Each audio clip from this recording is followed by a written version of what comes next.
अगला पद है, एक एक लाइन का अर्थ समझते हुए कंप्लीट करते हैं। अगला है, मैं अपनी सब गाय चरई हूँ।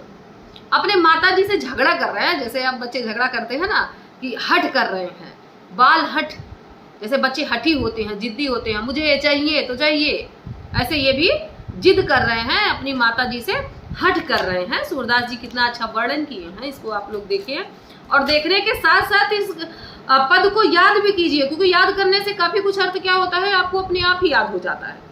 तो मैं अपनी सब गाय चरई हूँ, प्रात होत बाल के संग जई हूँ, तेरे कहे न रही हूँ। ग्वाल बाल गाइन के भीतर नैकहु डर नहीं लागत, आज न सो नंद दुहाई रैन रहेंगे जागत। और ग्वाल सब गाय चरई हो, मैं घर बैठे रही हूँ। सूर श्याम तुम सोई रहो, अब प्रात जान मैं दी हूँ।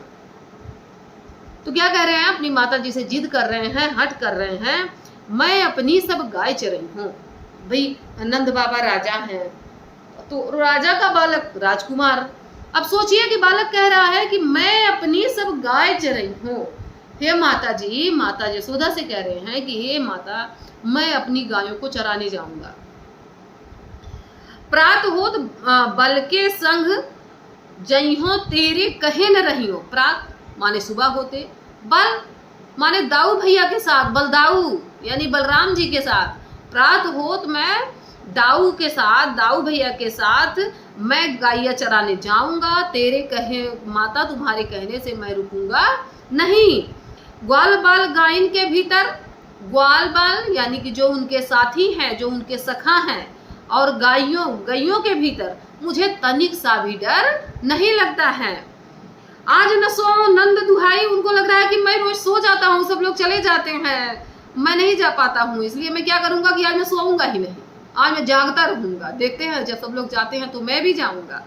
तो कह रहे हैं, ग्वाल बाल गाइन के भीतर नैको डर ना लागत, आज न सो नंद दुहाई रैन रहेंगे जागत। रैन माने रात। तो आज मैं नंद बाबा की कसम खा के कह रहा हूँ, उनकी सौगंध खा के कह रहा हूँ, बाबा की शपथ खा के कह रहा हूँ कि आज मैं सोऊंगा नहीं, आज मैं पूरी रात जागता रहूंगा। और ग्वाल सब गाय चरई है, मर घर बैठे रही हूँ। जैसे देखो घर के बच्चे कहते हैं मैं क्रिकेट खेलने नहीं जाऊंगा, मैं क्या घर में बैठा रहूंगा, मैं जाऊंगा, मैं जरूर जाऊंगा, ऐसे ये भी कह रहे हैं कि और ग्वाल सब गाय चरई है, सब लोग गाय चराने जाएंगे, मैं घर में बैठा रहूंगा, ऐसा होगा क्या।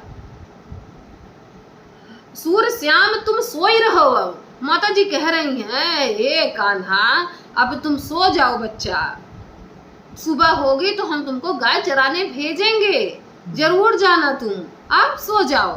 तो देखिए कितना अच्छा वर्णन किया गया है इस पद में, कितना पढ़ के इतना अच्छा लगता है कि जैसे कृष्ण जी की बाल दशा पूरा याद आता है कि हाँ कैसे कैसे करते हैं। जो श्री कृष्ण देखे होंगे, श्री कृष्ण लीला बच्चे, वो बड़े अच्छे से समझ जाएंगे, और जो नहीं देखे हों वो देख लें, ये सब चीजें देखना चाहिए। बहुत अच्छा स्नेह माता और बच्चे के बीच इसमें दिखाई दे रहा है, और पढ़ के भी याद करना चाहिए, और कोई भी अगर कविता आप पढ़ें तो उसको याद कर लेना चाहिए। इसमें जब हम काव्यगत सौंदर्य की बात करेंगे, चलिए आज इसमें हम संदर्भ की भी बात कर लेते हैं। जब हम कोई भी चीज लिखना शुरू करते हैं तो लिखने में जानते सबसे पहले क्या आता है, संकेत।